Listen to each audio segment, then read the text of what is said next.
Welcome back to the Forged Freedom Podcast. We're your hosts, Rob Elliott. And Ed with them. We're hoping that you are working toward the future, character, and the freedom that you're seeking. Before you move on, Rob, remember, we're trying to get this podcast out there. So please follow, like, and share with those leaders who are wanting to grow and forge their freedom. Absolutely. Tell everybody you can. And we want to help as many people as possible. So we appreciate everybody doing that. You know, in today's episode, Ed, we're going to talk about something that we've heard about since we were kids and how important it is to be people of integrity and people of character. Ed, what is integrity? I've always heard integrity is what you do when no one else is watching. I've been discussed this with you for the longest and realizing how much more integrity is than the way we treat it. If we tell somebody I'm a man of integrity, I think most people mean is I don't lie. It's so much more, just like we just mentioned. It's your character. It's what you do. I've been thinking since you challenged me with the idea of a story, it's going all the way back to when I wanted to enlist in the United States military. I just remember wanting to be anything but in the Army. Back and forth to the recruiter 5 times because my recruiter wanted me to lie. And I mean, to the MEPS, my recruiter wanted me to lie about my past so that I could join. And I didn't want to lie because I didn't want to start my future on a lie. So I didn't get in the Marine Corps. I didn't get in the Navy. I didn't get in the Air Force. I spent 20 years in the United States Army, exactly where I didn't want to be, and had a great time. These moments are important. My family and I had a vacation planned. We were going to go to Disney or to something like that. My job included coding for a system that we had been working on for a couple of years. You always have updates and changes. And of course, there was a change that needed to go right before I leave for vacation. And I was the one who had to make it, and I had to get it done as soon as possible. In fact, the evening before we were to go on vacation, I was working to get the code right, getting everything out and continuing to make sure the new functionality worked as well as the old functionality. And then I got to test it, make sure it compiled and all the details around that. I was having a lot of trouble, to be frank, and the stress was high. And it didn't look like it was ever going to get fixed. And it crossed my mind even. You know, I could just ship it, even though it has this one final bug and nobody would know. And if they did, they could fix it while I was gone. But that wasn't right. So it was till midnight figuring out what the problem was. I eventually figured it out. It all tested well. And man, did it feel good to get that accomplished and shipped out. That's integrity. You've given a commitment and you're holding true to your word. That does also remind me of another story. I won't get into much of the details, but there was a gentleman who was a police officer. That gentleman was approached by some not so upstanding citizens and asked if he could turn his gaze away from the illegal activities, and his reward for that would be a nice sum of money, probably something he would get every year, as long as the activities were going on and nobody was getting caught. Nobody knew about it, none of his partners or anything like that. He could not go with it, though. He told his superiors about the bribe, and of course, that didn't happen for him because he knew it wasn't the right thing to do. And were there consequences for that? Well, unfortunately for him, it cost him his life because the corruption was so bad that he ended up being murdered over it. So, not to be a downer, but integrity might have a cost to it. I ended up with a very low amount of sleep just to get out the door in my example, but this gentleman, his cost was way more severe. Yours probably won't be that, but let's hope. Don't forget. Don't forget, there could be a cost to doing the right thing. And are you willing to pay it? What you do when nobody's watching. So how do we do that? How do we set ourselves up to do the right thing even when nobody's watching? Well, let's go to the Forge and find out.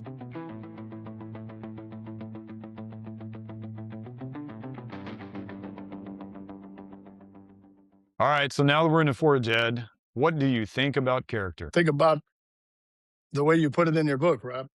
Character is not intention, it's repetition under pressure.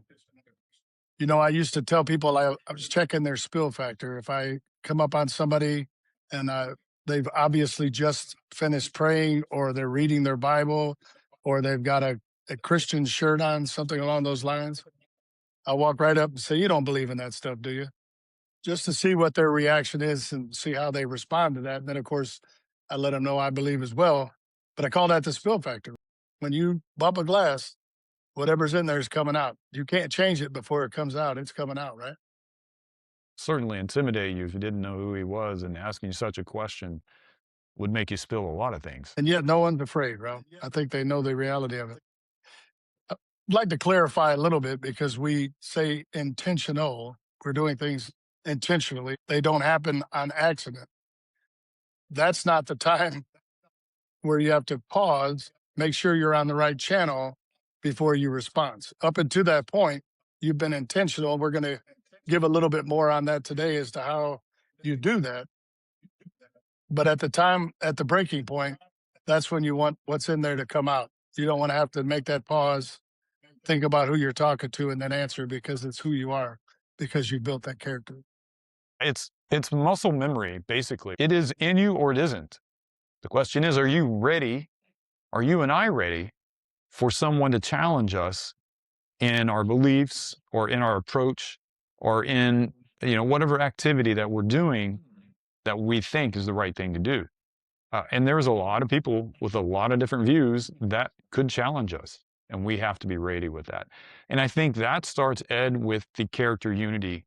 And we've talked about that before. And in my book, it's written in there, a definition. But essentially, it's back to you're trying to unify your thoughts, your speech, your actions in accordance with your beliefs and values every day, so that when you are bumped or something does happen, it's an automatic reflex. It's not a reaction, which would mean you weren't ready for it. You are working on your character. You're developing the traits. And that's what a forged character really is. You're working toward character unity in each trait that you've identified that you need for your future. And you may only be looking at 2 or 3 at the moment, but over a lifetime, there could be 100 different character traits that you think you want to work on. I wouldn't recommend trying to do all of those at once, but let's pick a couple, get unified. And going over some of the information prior to actually getting in front of this video camera, it clicked somewhere along the way, and maybe this is my simple mind oversimplifying it. Well, you talk about character being an attribute, or one of the attributes or the features that make up who we are. We refer to cartoons as characters, or we refer to different things in entertainment as characters, right? That's really what we're saying. Yeah. Your character is how you're seen by others. That guy's a character. Well, what kind of character are they going to be? When we get to the forged part of it, forging your character, people like to use that phrase. I've heard it many times over the years. That's just the way I am. And that may be. But I think the questions we ask ourselves is this who I want to be? Or is this how I want others to perceive me? And noting that you make the changes, and only you can make the changes.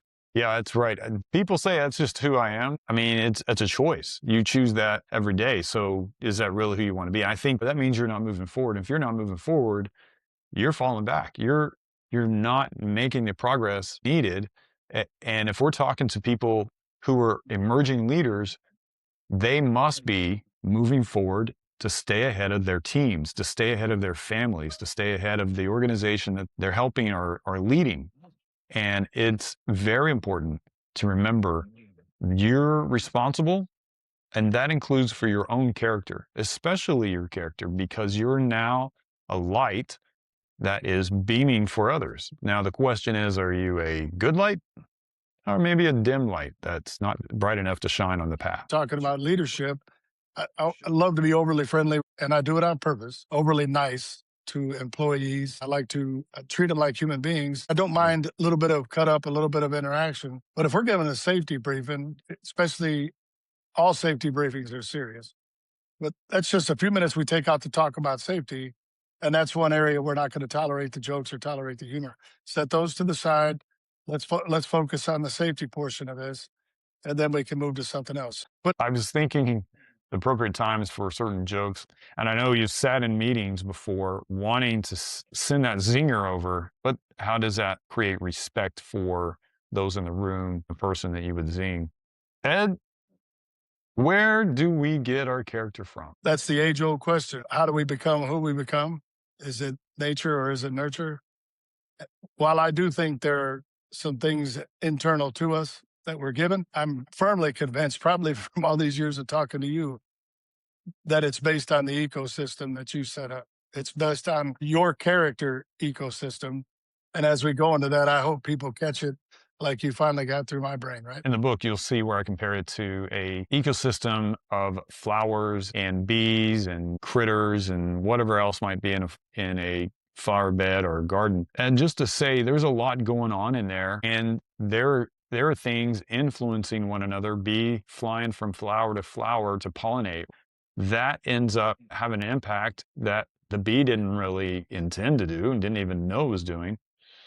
And then I thought about how that plays in our lives, where we have things happening to us, with us, for us, where we are.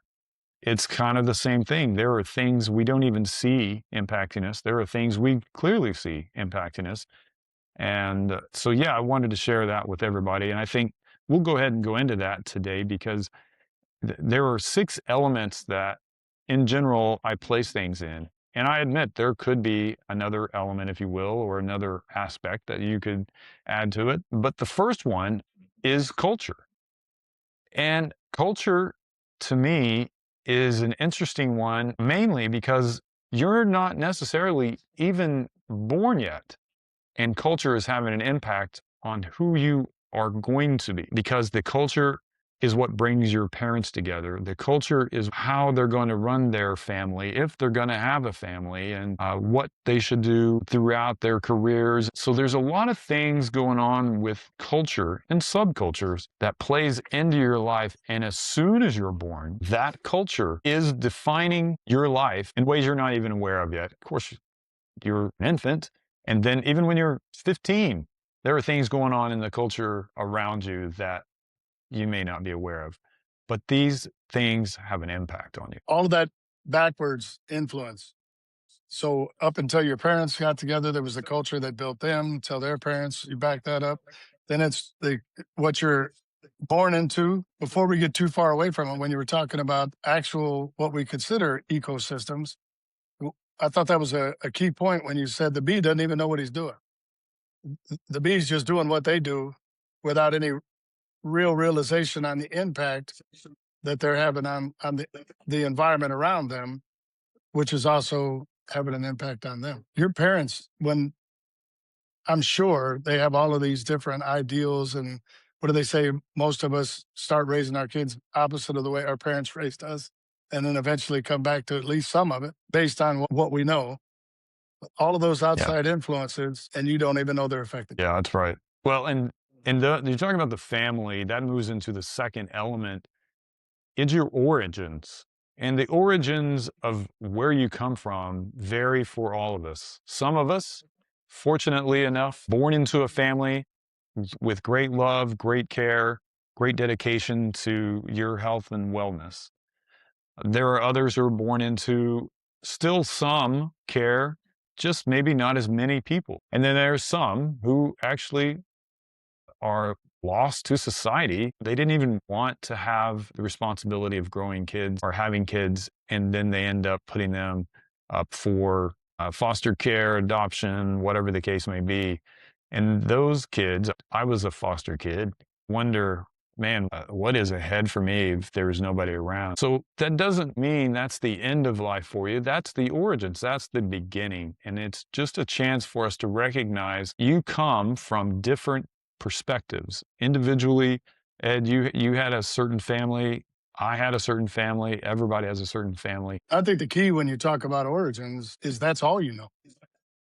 That culture that you're born into, your everything for the first 5 years of your life you don't have anything else to compare it to even. Then as you get a little bit older, you get an opportunity to see what others what others don't have. You get to see a little bit of difference. Again, for several years after that, you go out, you see that, and now you start comparing it to what you are. And you might even start thinking, I want my situation to be different.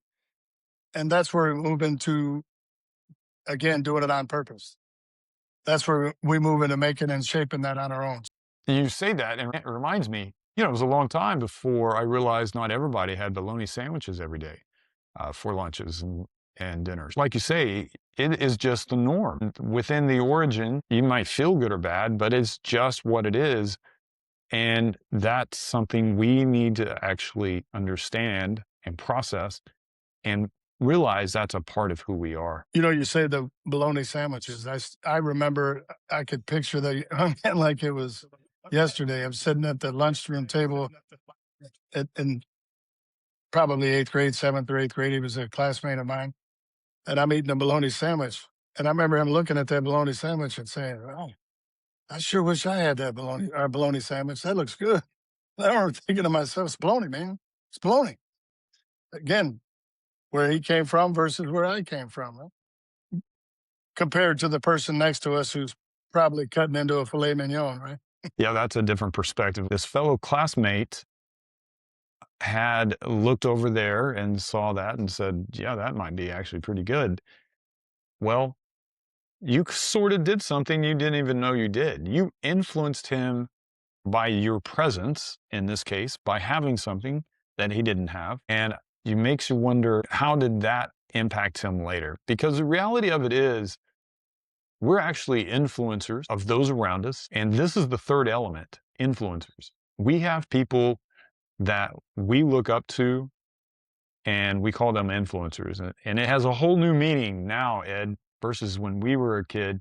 Influencers was not a word that we used a lot versus what people are making it today, but simply a person who is teaching you how to fish, a person who is maybe singing songs, and you look at them as, wow, they have great talent, they dress well, they have such flair, and you are influenced. And in fact, it's influenced to the point where you go and want to dress like them.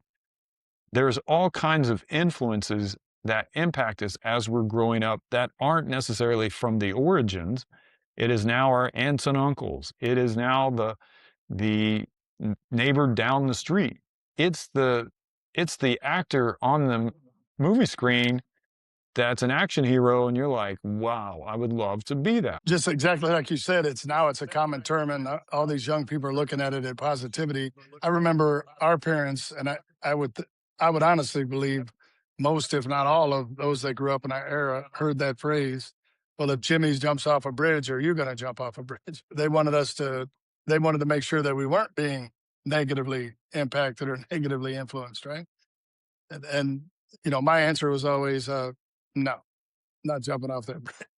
I might lead the jump, but I'm not going to let them jump. And this is going to sound ridiculous when you talk about influences, they're not really paying close attention to it. Spent 40 years because of the upbringing, Christian school for a while, wrestling, and then the military. Never had hair. I wore my hair short, flat, and tight. Then I tried to do it a couple of times because I could. The individual I mentioned that we worked with last night, and he's with a different company, actually what we call a vendor. He showed up, and the first thing I recognized is that he cut his hair. And the second thing I recognized is I remember being out on a different site or a different service interruption with him. And I thought, he's got long hair. He's a fellow big guy. He doesn't look too bad. I'm going to give it a try. He was an influencer. Didn't work out so good for me because he looked pretty good with long hair, and I just looked like I need a haircut. That's the way it goes, is we find somebody we like to imitate. And that can be physical attributes, that can be character attributes, that could be spiritual traits. The influencers are there. You've decided on some, others you haven't. And that is something, as an adult and now as a leader, you certainly have more control over. And we're talking about forging. We're talking about doing the work. We're talking about doing it intentionally. So when we're talking about influencers, sure, we have to be cognizant of those that we influence. And once we decide how we're going to be, and that's picked up by those who influence us, now we can focus and work on picking up more of their character traits that we want to emulate. Unfortunately, as a supervisor in your career, if you are a supervisor, you're going to be at the other end of the discipline process. You're going to be uh, having a direct impact on somebody's life. And I remember I could go back to the night where I watched a supervisor from another department disqualify a group of people, and they knew it was going to be for at least 30 days. It was a gentlemanly conversation. There was brevity. We noted the seriousness of it, but I noted he didn't have to get angry to apply that discipline. He didn't have to make the employees feel less than. He handled the situation. He addressed it with discipline, and there was a handshake at the end. So I could pick that up, and now I've been influenced by him. And as I have the opportunity moving forward, training to talking to young leaders, or like we're talking about now on this podcast, to share that with others and let them know that's how I plan to do it. That's how I move forward. Hopefully, I don't have to tell them. Hopefully, when they're in a situation like that with me, they can view me and see the same thing that I saw so many years ago. As a leader, you have to be aware that people are watching you and they're going to want to follow your example. And the reason they follow your example might be no other reason than they don't have any other example. So having and being the best influencer is very important for yourself and for the team and for maybe a peer. Maybe they're watching you as well. So it's not just your team. It's a lot more eyes on you than that. And the question that we have to ask is, all right, how do I become a good influencer and a positive influencer? And that goes through the fourth element, which is perspectives. And there are so many different ways you can go with perspectives that we can't cover them all. I think the most important piece to consider for perspective, it's not all about you and your way all the time. There are other viewpoints. There is other information. There are ways of handling things that you may have never experienced. And if you're not open-minded to some of these other solutions, you're just really going to limit yourself and you're going to hurt your team or your family. I go back. I don't even know how they train it now. It's been so many years, but the leadership manuals back in the Army would tell you that there are 3 different types of leadership. There's participative, delegative, and authoritative.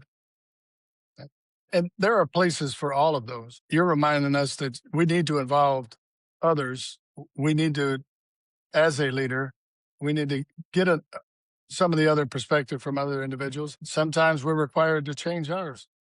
And that's by being participative. Yeah, and once you have expanded your perspective and see how things can be done a different way, especially if it's better, it's really hard to go back. If you don't want to change, don't get any more perspectives.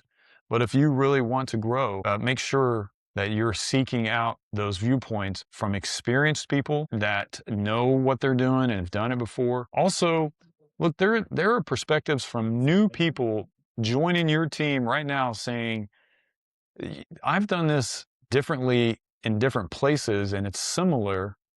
And I think we can improve the process if we just look at it this way. And just being open to what they're talking about could save you time, maybe make the things safer, make the operation safer, increase your customer retention and satisfaction. I think probably one of the hard parts for me is separating the perspectives that we're talking about and experience that we're dealing with. Experiences also make up our character. So we can have the experience that we have. That's going to give us a perspective. We can listen to the perspective or the shared experience from other individuals, and that might change our perspective. Now, from the wrap up of the perspectives segment, we gain many different viewpoints and we can use those in leadership. You started talking about the experiences and the perspectives kind of mesh together. They're kind of hard to separate. It's definitely difficult to differentiate because your experiences affect your perspective and your perspective affects your experiences. I think it takes a lot of, honestly, just sitting back and taking a closer look. To give you an example I could think of is reading an email from one of the executive leaders from our company. I remember reading that and I let it get me really fired up. And I went back to read that email and I said, it's an email. I didn't say it out loud, but I thought it's an email. I could read this email however I want to read this email. And I was able to reread it and looking at it from a different viewpoint, from a different perspective. And it definitely affected the experience of how I was receiving that email. And I think we need to do that with a lot of our experiences in life. We'll need to step back and take a look and say, am I viewing this from the right perspective? I think of anytime you have to focus in a camera or focus in binoculars or focus in even a sight when you're trying to line up a weapon, what you're doing is changing your perspective and having a direct impact or effect on your experience. Likewise, past experiences, if you go back and review those, might change your current perspective. And the key for me was it didn't matter what voice or what intent he had, my perspective directly affected my experience. Because it was an email, I got to choose how I was going to perceive that. Whatever the instruction or correction, whatever the idea behind the email will still come through, right? What you're doing is changing how you receive it. So then, and then how you move forward again will be based on you and based on how you react to it. If I would have stayed reading it the first way, then I would have been fired up and angry and I would have handled the situation differently because I chose how I was going to perceive it. It changed the experience of how I was going to move forward with the instruction. The fifth element of the character ecosystem. The experience section has two elements for us to look at. One is the direct experiences that we gain by doing and by reading and those type of things. And the other is observance. You're watching other people lead, fix something, communicate to people that actually can save you a lot of pain because you can see people do things that are not right and go, well, that didn't work. Let me not do it that way. I'm laughing because I've said that phrase to myself while I'm going through my own experiences. Well, that didn't work. I guess we'll try it again. And then what do we do in a scenario like that? I do a lot of mechanical or a lot of repair work, whether it be at work or on the side. And now we have something that we didn't have when we were younger, and that's YouTube. So I say, that didn't work. So let me go see and how someone else did that. And as you're saying that, I'm thinking about a very recent experience where in my job, we were trying to recover from a service interruption. And we got to the point, our next move could have had a really negative impact monetarily and service-wise on our situation. And we made the decision, myself and my boss, to bring in another group that deals specifically with that. So it's a situation that I deal with periodically, but it's quite literally that individual's daily job. That's what they do. And when he came out and said, we're going to do this the same exact way that you were doing this, I was like, wow, how embarrassing is that? And he was able to look at it, when you refer to perspective, he was able to look at it from previous experience and say, it's really not going to get worse than this. This is about as bad as it's going to get. I've worked with this individual before. He's an outside vendor, and I knew based on past experience that this guy knew exactly what he was doing. So when he said, we're going to do it this way, I had a trust in his previous experience. I had a trust in this perspective that he had based on his previous experience. And he did it the exact same way we were doing it, and he had success. But we got to that point where we didn't have that experience, and it negatively affected how we were looking at the situation, and it worked perfectly. I love how you're able to bring in the words perspective and experience here because that's what happens. You end up with the experience of someone who's done this many different times, and their viewpoint is, look, this is normal for us. But man, it's nice to have somebody who knows what they're doing and they've done it many times. And now your perspective on that situation has also changed through your experiences. Right. The difference being, and you said just a few minutes ago, we can go back and learn from their experience. With this That's right. individual, in order for me to have had that newer perspective without his previous experience, I would have had to go for it. And if we'd have went for it, I might have, I have no other choice to believe, but we would have had the same outcome. But going into it was a whole lot more nerve wracking, if that makes sense. We were talking about damage to a lot of equipment and a lot of infrastructure. Again, I would have still had the experience, but I was thankful to be able to, like we've said in the past, fast forward through that because of his experience. You have success because you measured the risk and you evaluated the best way forward is to get someone who you knew could do it and not just rely on your lack of experience. Well, we're talking about character ecosystem, and we're talking about how we build that up. And I know we're going to take that further as we go into the forge. There's your example. I have an outside influencer who has that experience and a different perspective. So when you're surrounding yourself with individuals, and I believe we said that earlier, and I know we've said that previously, when you're surrounding yourself with individuals, make sure there's somebody that you have the confidence in that are doing it the right way, the confidence in their experience, the confidence that the outcome is going to be something that you would have wanted. When you're building that ecosystem, you need to back up and say, is this an individual that I'm going to trust in my ecosystem? With the origins and the culture and all of the previous things we've talked about with the character ecosystem, you didn't have a lot of choice in the beginning. And now, as a developing leader and emerging leader, you are at the point where you're able to choose whatever environment you want. And that includes the influencers, that includes the perspectives you want to gain, experiences you want to gain. And that's where we say you can go and make your own character ecosystem and make it one that works for you. The last element of the character ecosystem is faith. Having faith as the last element of the character ecosystem is on purpose. You want to make sure you understand what you have your faith in, what influencers, what experiences, and what perspectives you need. If you base it on your faith, then you can figure out what those elements should be. Otherwise, you could just let any and everything in, and you have no boundaries. And for us, Ed, having the Christian faith as our standard in our character, in our integrity, it certainly gives us a strong base for how we're going to approach life, how we're going to approach the end of life, how we're going to approach relationships, and how we're going to approach even doing the job. There was a pretty famous guy in our faith. You could go back and read his quote in one of the most famous literary works, whether you believe in it as true or not. It's the most read historical document. The comment was made, the last shall be first and the first shall be last. And I think that resounds perfectly in this situation. So we have all of these elements we built up to this portion, but that also goes first.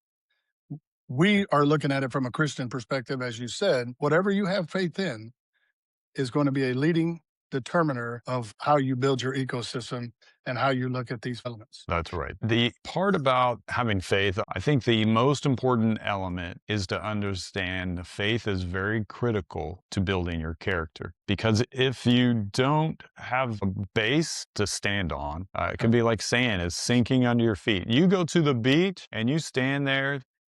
And it's interesting, especially when water comes in and it shifts under your feet. And that is not how you want your character shifting based on whatever the environment is. You want it to be stable and know that you are on good foundation. And that for us, that's why faith is so critical for everyone who's watching this. At 100 pounds more than you, Rob, I think it's pretty clear that the sand is going to shift quite a bit more under me than it's you.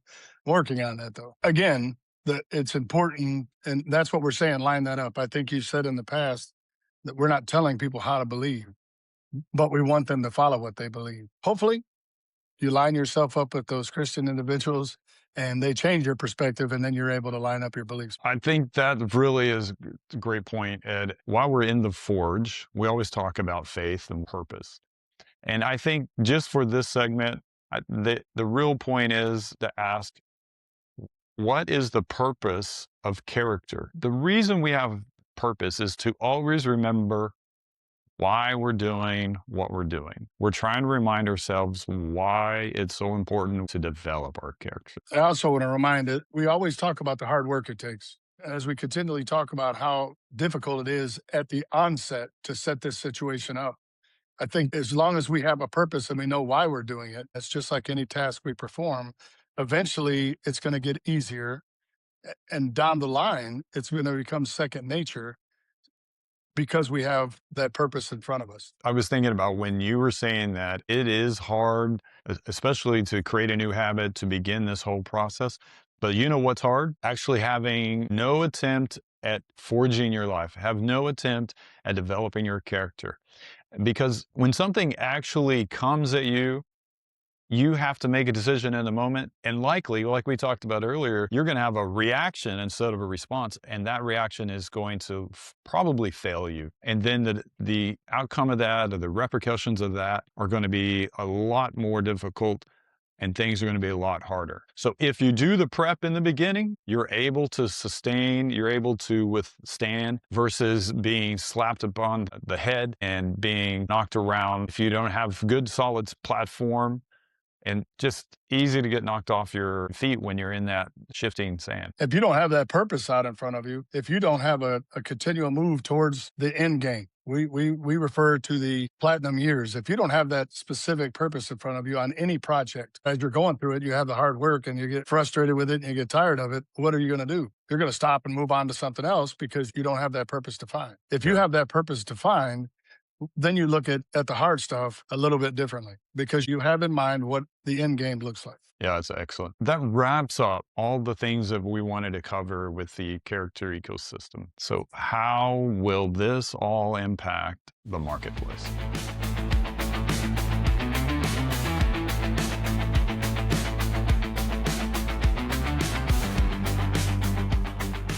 Ed, this begs the question, how does integrity and character play in the marketplace? I think about that, Rob.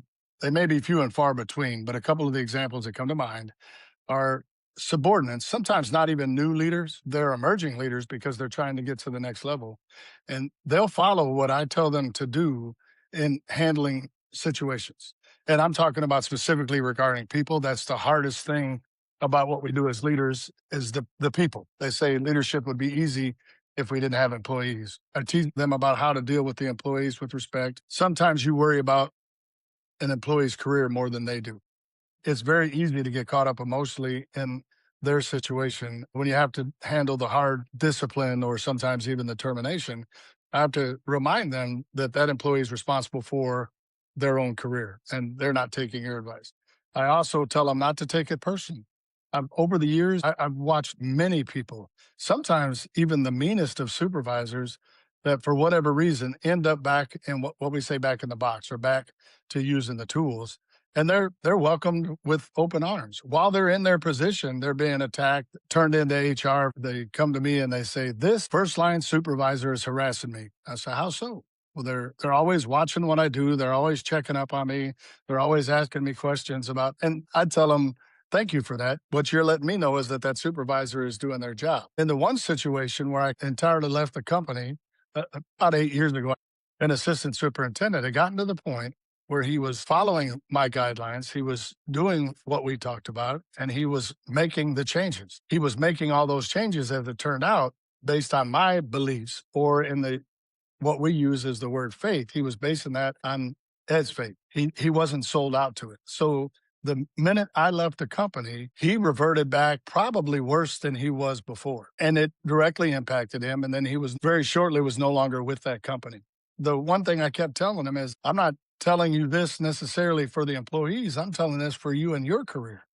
And then it cost him his career. You remind me of an example where the individuals that we admire, we're like, ooh, I like them. I like them. I'm going to be like them. And what they do is they're like, I'm going to put on this robe of character that belongs to Ed. It's actually Ed's traits. I haven't actually adopted them myself, and I'm just wearing them. So I look good, but then something happens. Maybe Ed leaves, or maybe I don't agree with it anymore. And I just take off that robe I no longer have that. It's because it never really was my character or the traits thereof. And that's why you have to internalize this stuff and let the traits be your own. You can pick from Ed, you can pick from Rob, pick from whoever, but you actually have to decide, I'm actually going to make him a part of me. And the reason that's important is because your character is on display at all times with your relationships and your stewardship. And that's why we talk about it in the marketplace. Before we move a little bit forward, I want to thank you for making that example, because I think it's key to say that I'm talking about this individual in this specific thing, right? It affects a lot, but I'm talking about him in this specific area.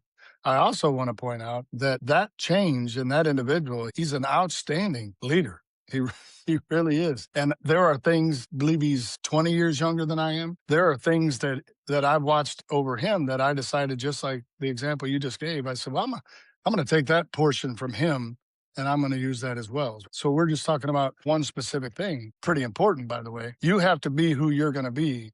And sometimes you have to change who you're going to be. You are controlling the environment that you're in. Yeah, it's very important for us to assess that. I think that's great that you bring that up.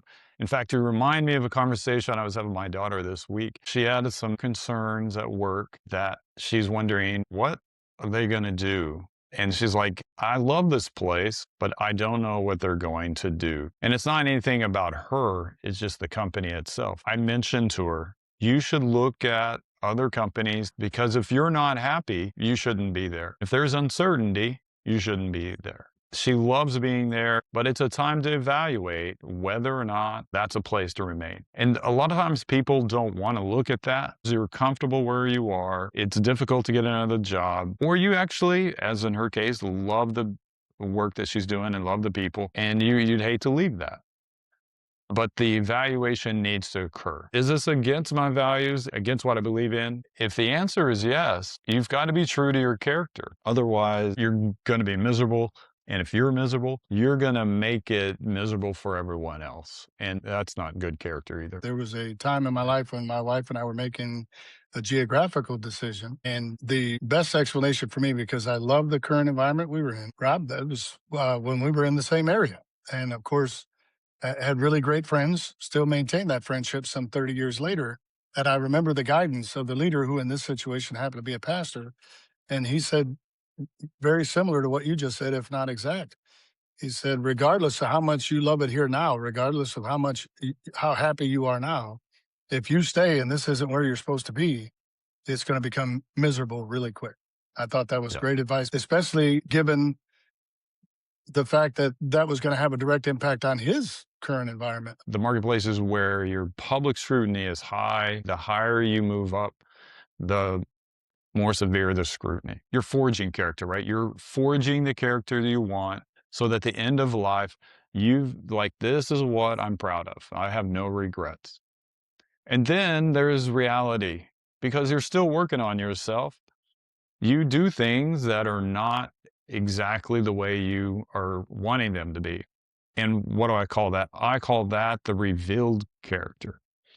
So you have your forging character of who you think you are, you want to be, and what you're aspiring to be.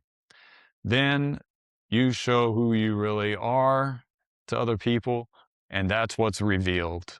And the scary question, is there a gap?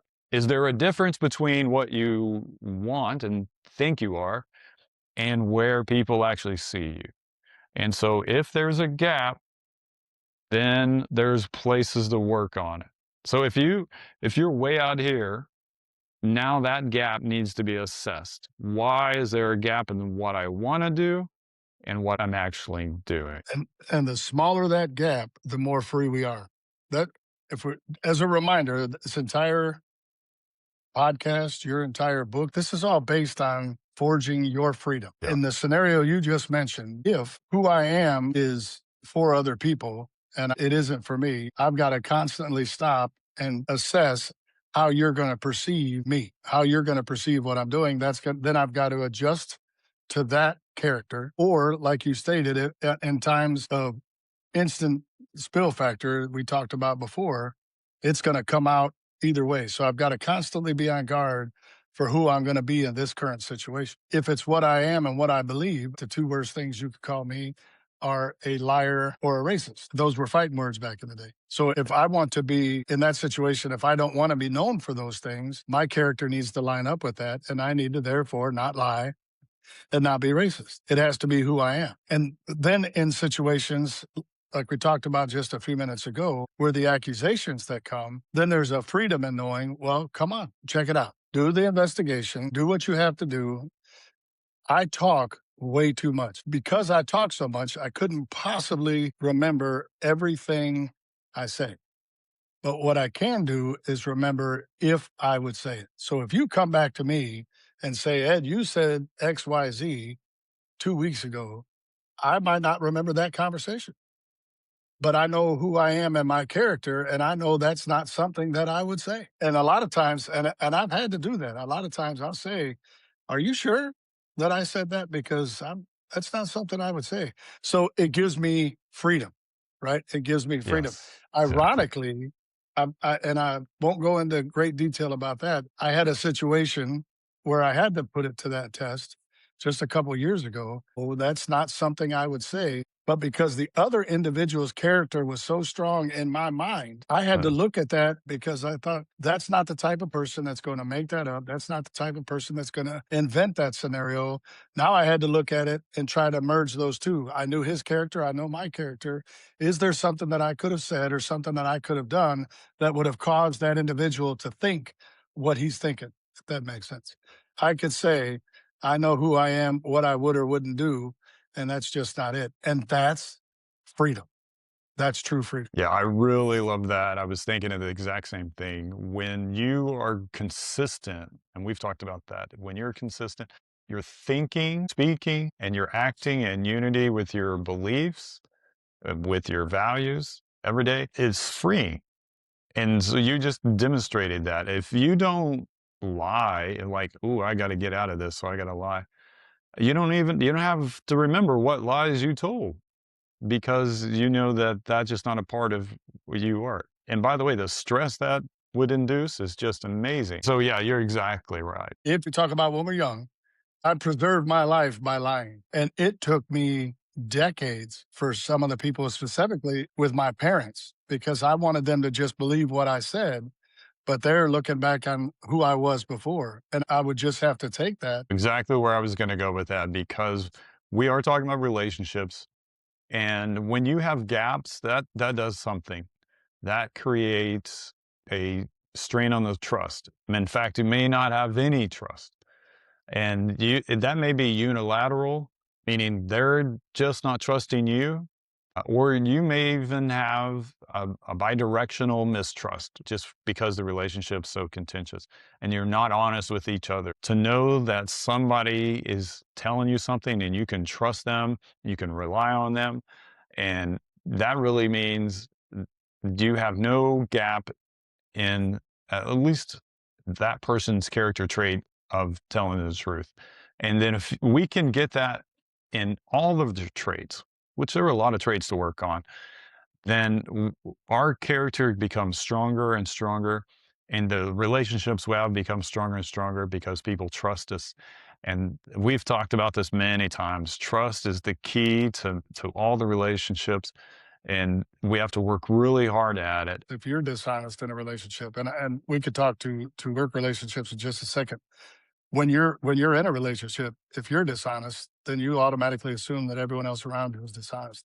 And that's not very freeing, right? If you expect that everyone else around you is being, so basically you're passing along your play acting. When you're talking specifically about leaders, in my role, I brief the senior leadership team and the senior leadership team briefs the executive team.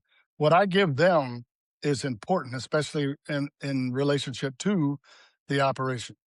So when I've learned over the years, I'd look for who I could trust, and I try to instill in them very early, regardless of if I've gone to a new company or I've gone to a new scenario or I've received a new supervisor. When I'm asking them a question, I'm asking them, are you telling me what is complete and accurate, or are you telling me what you think I want to hear? Because I need to pass that information on. The other thing I'll do when I'm passing that information on is I'll tell the individual that I'm giving the information to, either A, this is information I've received, so this is what I've been told, or this is what I know. I kind of differentiate those two because I'm trying to protect my integrity. And you can have a huge, huge impact, negative. I had a scenario just a week ago. I'm assisting with the area that I left, and I was passing along information directly involving the old area that I was in. And I didn't say this is information that I've received as strongly as I should. And the way it was given, it honestly, we're going to have a meeting on that tomorrow. We're gonna deal with this right from the onset because we just can't do that. A few minutes later, I checked the individual, and they did not lie in this situation. They were just wrong. But I passed along wrong information. So now I'm at 6:30, 7 o'clock at night, passing on information to my bosses with apologies saying, hey, I gave you bad information. I don't want you to pass that information forward. And this is how that happened. And how embarrassing that is. They know me enough to know that I'm not going to lie to them. But what if by chance they had passed that along? So it's important to know that what you're giving is true to the best of your knowledge. It's also important to know and to designate that the information that you're receiving has not been verified, but it's been given to me by someone that I trust. You're not going to go to the individual that's you don't have full confidence in that's going to give you the information right. So you might skip through 2 or 3 layers of management if you haven't built that team correctly, because I need to get the information from somebody I know that's going to give me that information. Likewise, since a lot of the operation is 24 hours, days, 7 days a week, I can't be there 24 hours a day, 7 days a week. There's a comfort level or freedom for you depending on the character of the individual that's in charge at that time. You're going to make that mental assessment. I need to go offline for a little bit and handle this in my own personal life. Jimmy John is in charge of that place. I can't really trust what Jimmy John says. I need to make sure I've got my cell phone with me. I need to make sure that I'm checking in. Yeah. Versus Sally Sue is in control, and I know I'm going to be informed. I'm going to get the right information. They're going to make the right decisions. I know their character. That gives me a little more freedom to do what I'm going to do. Yeah, I think that's a great example. And as a leader, just to change a little bit, if you don't have trust in that person because they're not competent or they're not truthful, you can't let that lie very long. You have to address it. And then we talked about this a couple episodes ago. You have to address truth quickly and take care of the situation. Otherwise, you're contaminating the whole environment. That person's leadership is contaminating the team they're affecting and the area they're affecting. You have to clean that out quick. It's a bunch of mold that's got to be scraped out and gotten rid of. And I know we're specifically talking integrity,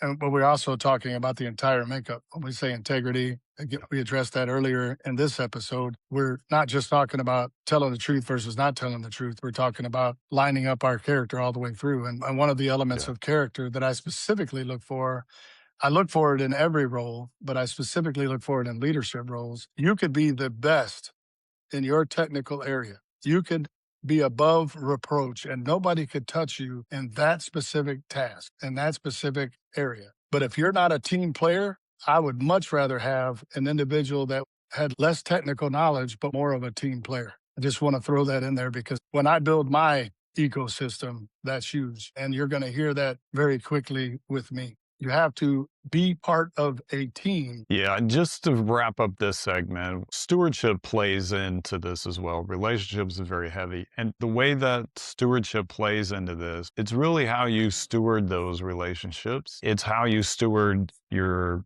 finances that you're over, your equipment you're over. All that plays into who you are. What is your character? Is there a gap in the way that you take care of things? What's interesting, I saw this on a walk yesterday, and it made me think.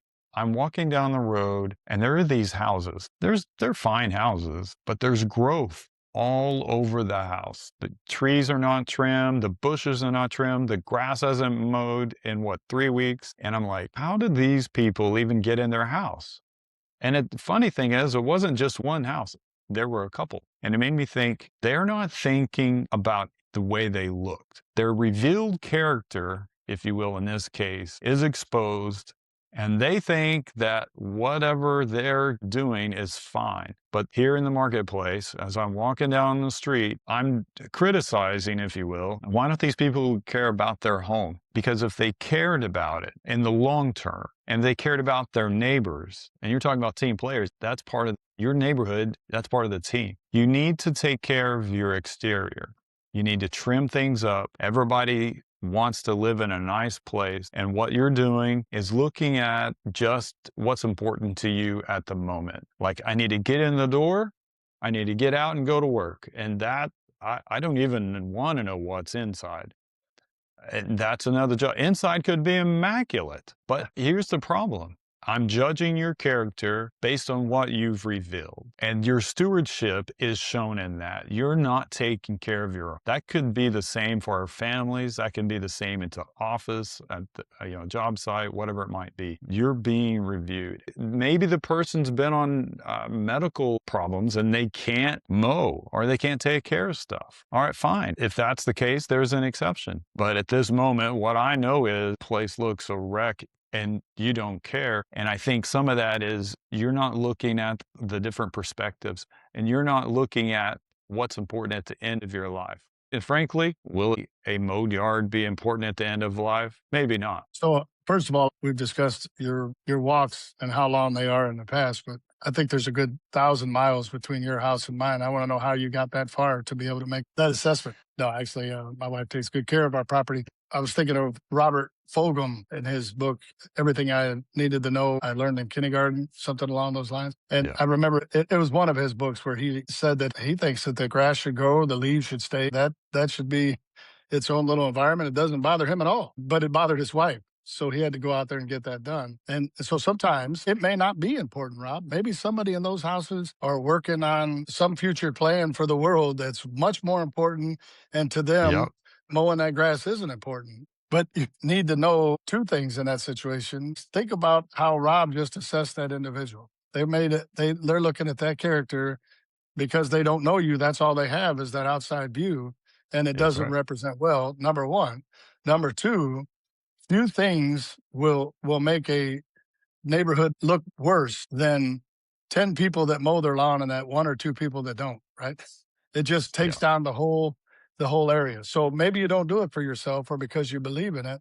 In this situation, maybe you do it because you're part of that team and you're trying not to make the rest of the team look bad. The marketplace is, as we said, is where the scrutiny happens. It's where your character is revealed. Hopefully it is closer to what you're wanting it to be or expecting it to be. And the stewardship, it's not just yourself. It's for your team or it's for your neighbors. So we've learned how important having the relationships and stewardship that lines up with your character play into the marketplace. What we're going to do now is ask a few questions and give you some foraging actions so that you can continue to improve your character ecosystem or develop the character ecosystem that you need and you want to have to fit your vision. I want to say, I'm sitting there thinking, I love that you use the term character gap. If you looked at point A to point B, point A being where you are currently, point B, your platinum years are where you want to be. And if that were linear, and oh, how easy life would be if that were linear. If that were linear and there's a gap in your character, what happens with a gap? What happens with a hole? You're going to continually fall into that gap and it's going to prevent you from moving forward. You need to make sure that you close that gap. And the tighter you get that, hopefully completely closed, but the tighter you get that gap, the easier it is to move forward to your end game. Yeah, I think you're right. We need to fill the gap.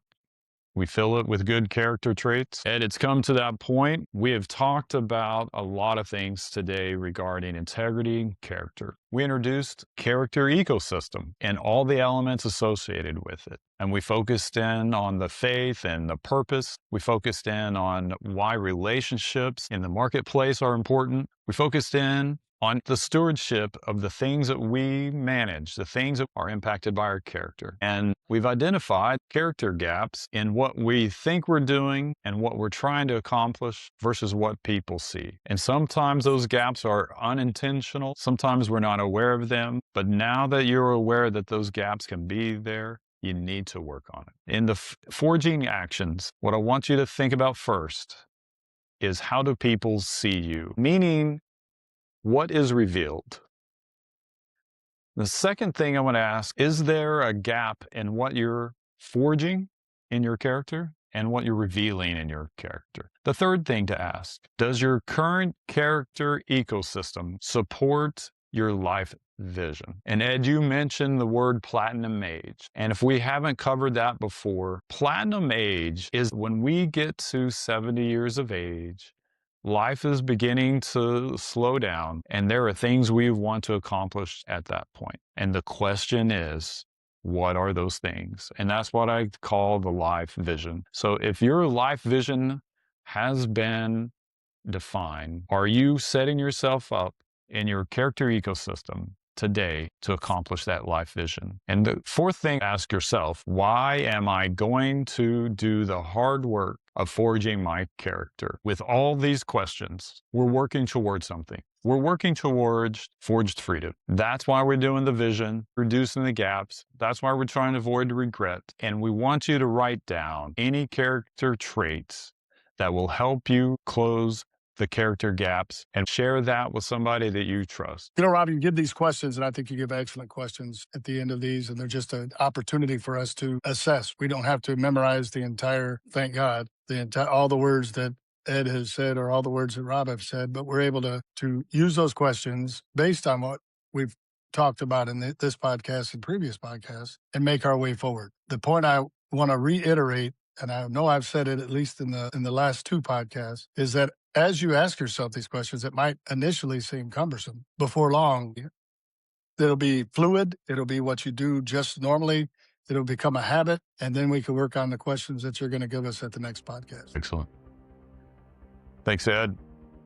That's Forge Freedom for today. Now, we know this is a journey, and we've talked about it's not a quick fix. This week, pick one of the things that sparked something in you and put it to practice. Subscribe, and please tell that emerging leader that is looking to grow about the podcast and about how we can help them think through some of their leadership development. Remember, you're not alone, but you are responsible for your forged freedom. Remember, forging starts with the first strike. Hammers up.